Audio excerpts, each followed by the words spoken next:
the wide, unforgiving frontier of the American West, justice on the ranch was often swift and rarely written in law books. On vast properties like the legendary Yellowstone Dutton Ranch, loyalty meant survival, and betrayal carried consequences that echoed through the valleys. The culture of ranching has always carried its own code: hard work, silence, and respect for the land. Break that code, and punishment could be harsh. As ranchers often say in the West, you take care of the land, and the land takes care of you. Stories from the frontier and the legends that followed remind us that power, loyalty, and justice have always been tangled beneath the big sky. Thank you for watching. Until next time, remember, in the West, the horizon is wide, but the line between order and chaos can be razor thin.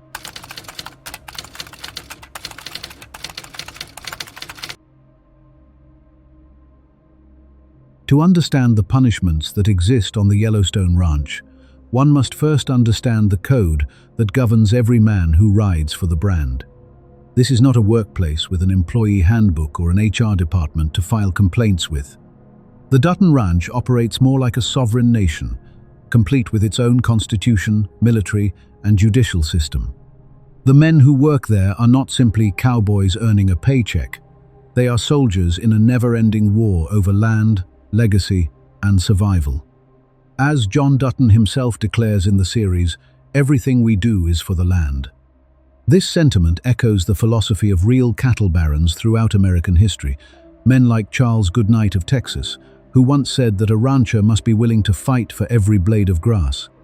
The fictional Yellowstone operates on this same principle, magnified to extreme proportions by the modern threats of development and political maneuvering. The unwritten laws of the ranch are simple but absolute. First and foremost comes loyalty. Not the kind of loyalty you might show to an employer who pays you well, but the kind of loyalty that kingdoms demand of their knights. Every ranch hand must be willing to put the survival of the Yellowstone above his own interests, his own safety, and sometimes his own conscience. This mirrors the historical reality of large Western ranches during the 19th and early 20th centuries, when outfits like the King Ranch in Texas or the XIT Ranch commanded total allegiance from their workers. Cowboys on these spreads were expected to defend ranch property with their lives if necessary, and many did exactly that during range wars and conflicts with rustlers. Second comes silence.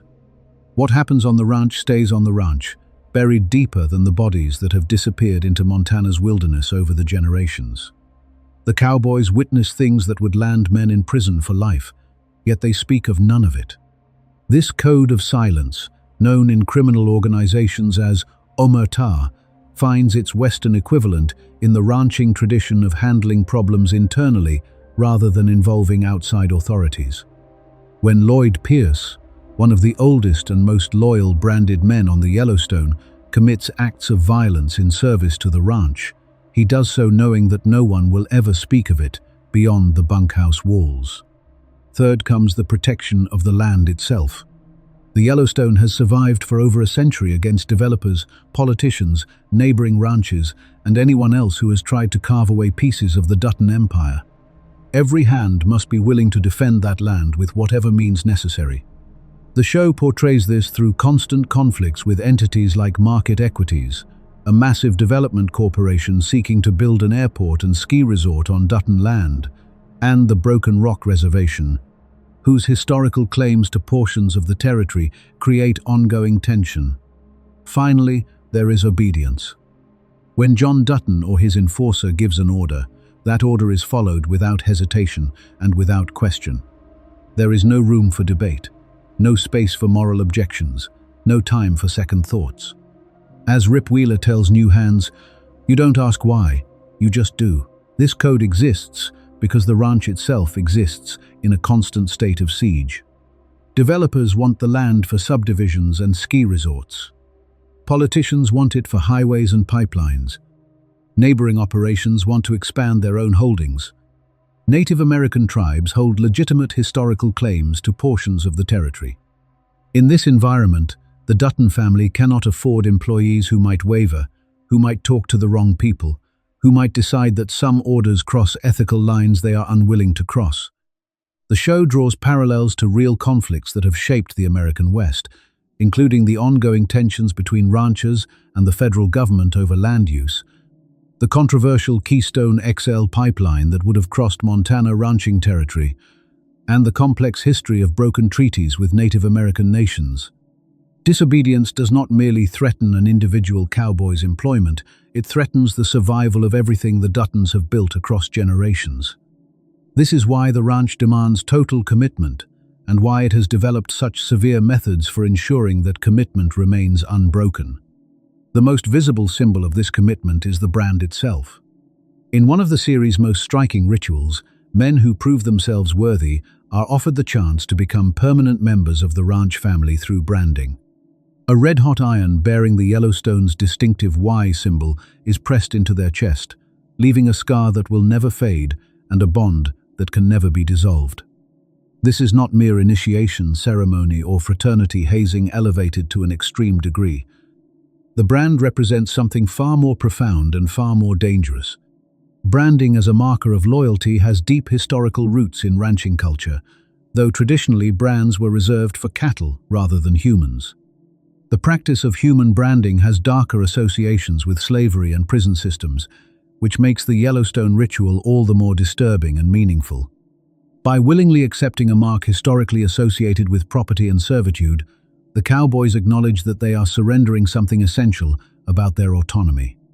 The show depicts numerous branding ceremonies throughout its run, including the memorable scene where Jimmy Herdstrom, played by Jefferson White, receives his brand after proving his worth, despite starting as a hapless troublemaker dumped at the ranch by his grandfather to avoid prison. When a man accepts the brand, he is making a covenant that transcends any employment contract. He is declaring that his life now belongs to the ranch, that he will carry its secrets to his grave, that he will do whatever the Dutton family requires of him, regardless of legality or morality. The brand creates a brotherhood of outcasts, men who have often come to the ranch with troubled pasts, criminal records, or nowhere else to go. Many branded men are essentially fugitives who have been given sanctuary in exchange for absolute service.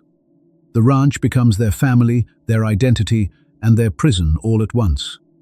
Characters like Tita, played by Jennifer Landon, and Colby, played by Denham Richards, exemplify this dynamic. Both came to the ranch with limited options and found in the branding ceremony a sense of belonging they had never experienced elsewhere. Tita's fierce declaration of loyalty after receiving her brand, making her one of the few women in the show to undergo the ritual, demonstrates how the ceremony creates genuine emotional bonds, even as it forges chains of obligation. The bunkhouse becomes a surrogate family for people who often have no other family, with Lloyd Pierce serving as a father figure to younger hands despite his own capacity for violence when the ranch demands it. This is where the punishment aspect of branding reveals itself most clearly. A branded man cannot simply give 2 weeks' notice and move on to another job. He knows too much. He has participated in too many activities that could bring down the entire operation if exposed. Once that iron touches flesh, leaving the ranch becomes nearly impossible. Branded men who attempt to walk away, who talk to outsiders, or who refuse orders face consequences that make termination seem merciful by comparison. The brand is simultaneously an honor and a chain, a mark of belonging and a mark of ownership. Walker, a musician and former convict played by Ryan Bingham, discovers this reality when he attempts to leave the ranch after witnessing activities that trouble his conscience. Despite his desire to walk away and return to playing music, he finds that the brand has created obligations he cannot simply abandon. The show uses Walker's character to explore the tension between personal morality and institutional loyalty, ultimately demonstrating that even reluctant members cannot escape once they have been marked. As John Dutton explains to one character, the brand isn't something you wash off. Not every transgression on the ranch leads to extreme consequences, of course. The Yellowstone has developed a spectrum of punishments calibrated to the severity of the offense. For minor infractions, disputes between hands, or moments of disrespect, the bunkhouse has its own methods of maintaining order. Physical fights serve as both punishment and conflict resolution. When two cowboys have a disagreement, they often settle it with their fists while others watch. These are not refereed boxing matches, but brutal bare-knuckle brawls that continue until one man cannot or will not continue. The winner earns respect, while the loser earns a lesson he will not soon forget. This tradition reflects authentic cowboy culture, where physical toughness was and remains a core value. One of the most memorable fight sequences in the series occurs when Lloyd Pierce, the aging but still formidable ranch veteran, played by Forey J. Smith, attacks the younger hand Walker out of jealousy over a woman. Despite Lloyd's decades of loyal service, Rip must punish him for the transgression against bunkhouse order. The fight that ensues demonstrates how even the most respected members of the community must submit to the ranch's discipline. For those who make mistakes without quite crossing into betrayal, extra labor serves as both punishment and penance. A cowboy might find himself assigned to the most dangerous tasks on the ranch, working with volatile horses, handling cattle in treacherous terrain, or taking on jobs that carry real risk of injury or death. Night shifts and isolation assignments separate offending hands from the community of the bunkhouse, leaving them alone with their thoughts and the knowledge that they have fallen from favor. Public humiliation also plays a role, as the bunkhouse culture involves a constant jockeying for position and respect. A cowboy who has shamed himself becomes the target of mockery and contempt from his peers, reminded daily that he occupies the lowest rung of an already harsh hierarchy. Jimmy Herdstrom experiences this treatment extensively during his early time on the ranch, when his incompetence and city boy ignorance make him the butt of constant jokes. The hazing Jimmy endures serves a dual purpose. It punishes his failures while simultaneously testing whether he has the fortitude to eventually earn genuine respect. The bunkhouse functions as a crucible that burns away weakness, leaving only those tough enough to survive its demands. This brings us to the man who enforces all of these punishments and maintains order among the ranch hands, Rip Wheeler. Rip occupies a unique position in the Yellowstone hierarchy. He is not a Dutton by blood, yet he wields more authority over the day-to-day operations of the ranch than most family members. John Dutton's most trusted man, Rip serves as foreman, enforcer, and executioner. He arrived at the ranch as a boy after killing his abusive stepfather and has devoted his entire life to repaying that debt of sanctuary with absolute loyalty. Cole Hauser's portrayal of Rip has made the character one of the most iconic figures in contemporary television, a man whose capacity for tenderness toward Beth Dutton contrasts sharply with his capacity for horrific violence in service to the ranch. Rip embodies an archetype familiar from Western mythology, the loyal gunslinger whose personal code of honor permits actions that conventional morality would condemn. He is the Yellowstone's equivalent of historical figures like Tom Horn, the infamous range detective who killed rustlers and small ranchers on behalf of large cattle operations in Wyoming during the 1890s, or the hired guns who enforced the will of cattle barons during the Johnson County War of 1892. When someone breaks the rules, Rip handles it personally. His methods vary depending on the situation. Sometimes intimidation alone suffices. His physical presence, combined with his reputation, creates a fear that prevents most cowboys from even considering disobedience. When intimidation fails, physical violence follows. Rip has beaten men severely for various offenses, always with the understanding that this is mercy compared to what could happen. For lesser infractions, he might exile a hand from the bunkhouse temporarily, forcing him to sleep in barns or outbuildings, cut off from the community until he has proven his contrition. For more serious matters, Rip assigns men to tasks so dangerous that survival itself becomes uncertain. One particularly brutal scene involves Rip punishing Lloyd Pierce for his attack on Walker by forcing the older man to hold out his hand while Rip stabs through it with a knife, a punishment that permanently damages Lloyd's ability to play the guitar, one of his few pleasures in life. This illustrates how punishment on the Yellowstone often targets not just the body, but the spirit, taking away things the offender values as a reminder of the cost of transgression. The cowboys fear Rip not merely because of his capacity for violence, but because of what he represents. He is the embodiment of the rancher's code, a man who has sacrificed everything personal for the Yellowstone and expects the same from everyone beneath him. He has no family outside the ranch, no ambitions beyond serving the Duttons, no identity separate from his role as enforcer. To cross him is to cross the ranch itself, and the ranch does not forgive. Rip's backstory, revealed gradually throughout the series, helps explain his absolute devotion. After killing his stepfather to protect himself and his mother, young Rip was discovered by John Dutton and given a choice between prison and the ranch. He chose the ranch and has never looked back, channeling all his capacity for violence into service to the family that saved him. His famous declaration to Beth, "I'd kill for you. I'd die for you. But I'll never leave you," applies equally to his relationship with the ranch itself.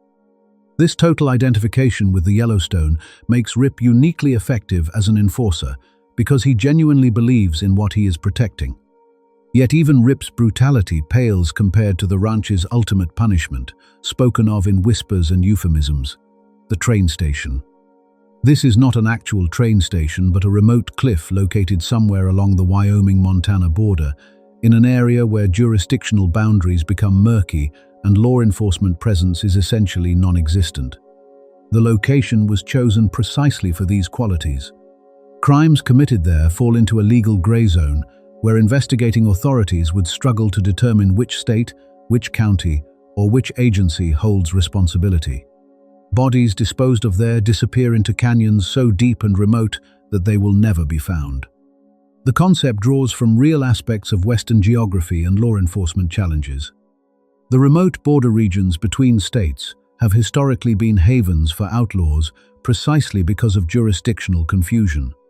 Butch Cassidy and the Wild Bunch famously exploited these border regions during their criminal careers, knowing that posses from one state would hesitate to cross into another's territory. The fictional train station weaponizes this geographic reality for the Dutton family's purposes. When someone is taken to the train station, there is no trial, no appeal, no last-minute reprieve. Enemies of the ranch, those who have threatened its survival through betrayal, those who have informed to law enforcement, those who have attacked the Dutton family, are driven to this remote location and thrown into the void. The ranch hands who carry out these executions do so, knowing that they are now bound to the ranch more completely than ever, their own survival dependent on the secret never emerging. Throughout the series, numerous characters meet their end at this location, including hired killers who attacked the Dutton family, corrupt officials who threatened ranch interests, and various enemies accumulated over the course of the show's conflicts.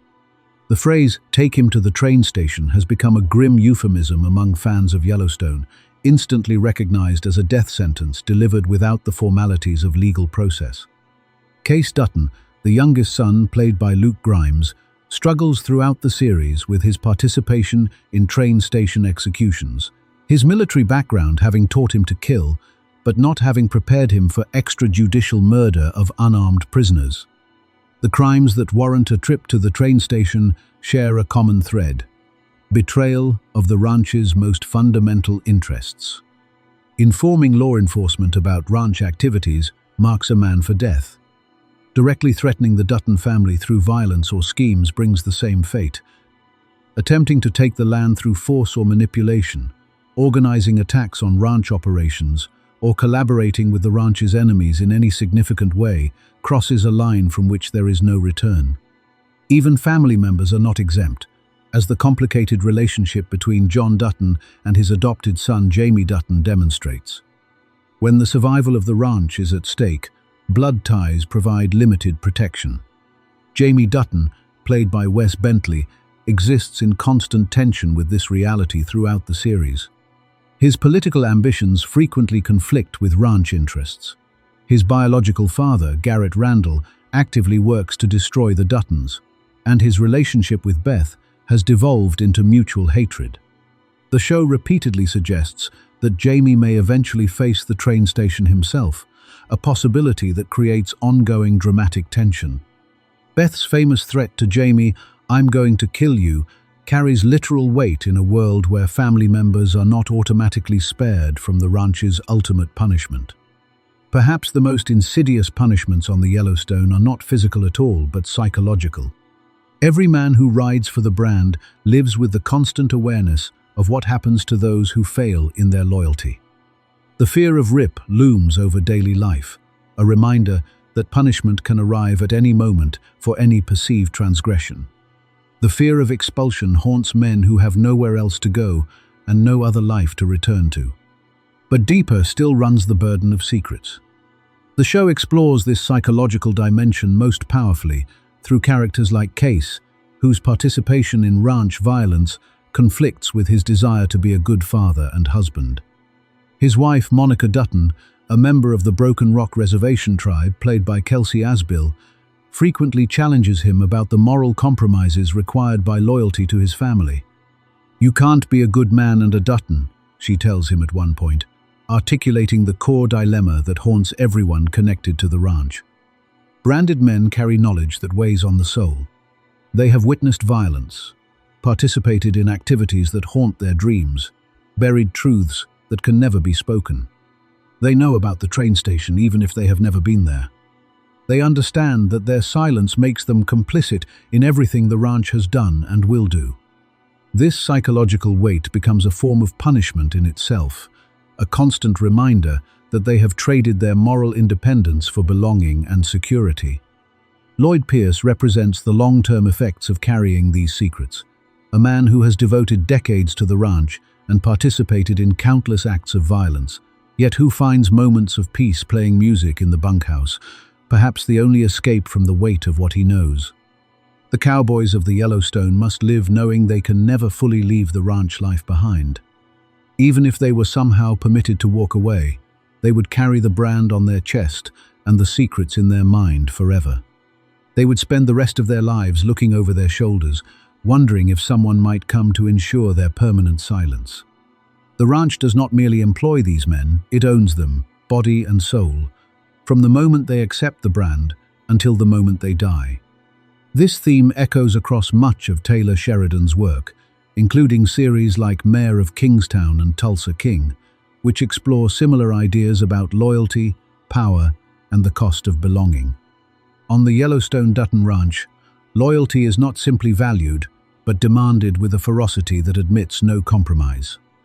The code of the ranch has evolved over generations into a system of justice that operates entirely outside the bounds of conventional law and morality. Those who serve faithfully receive protection, purpose, and a family of fellow outcasts. Those who betray the trust placed in them discover that the ranch's justice is swift, brutal, and final. As John Dutton says in one of the series' most quoted lines, "We're going to kill them all. Every last one of them." This willingness to pursue vengeance without limit defines the Yellowstone's approach to those who threaten it. This is a world where disputes are settled with fists and worse, where a brand burned into flesh creates bonds stronger than any contract, where a remote cliffside serves as judge, jury, and executioner for those deemed enemies of the land. The cowboys who live this life understand something outsiders never will. In this corner of Montana, the law is what the ranch says it is, and the punishment fits whatever crime the Duttons declare you have committed. The show has resonated with millions of viewers, perhaps because it speaks to something primal about justice, loyalty, and the price of belonging. In a world where institutions increasingly demand allegiance while offering diminishing returns, the brutal clarity of the Yellowstone Code holds a dark appeal. You know where you stand. You know what is expected. And you know exactly what happens if you fail. At Yellowstone, the brand is not just a mark on the skin. It is a promise, one that can never be broken. Under the vast skies of Montana, where mountains cut the horizon and cattle trails stretch for miles, ranch life has always followed its own rules.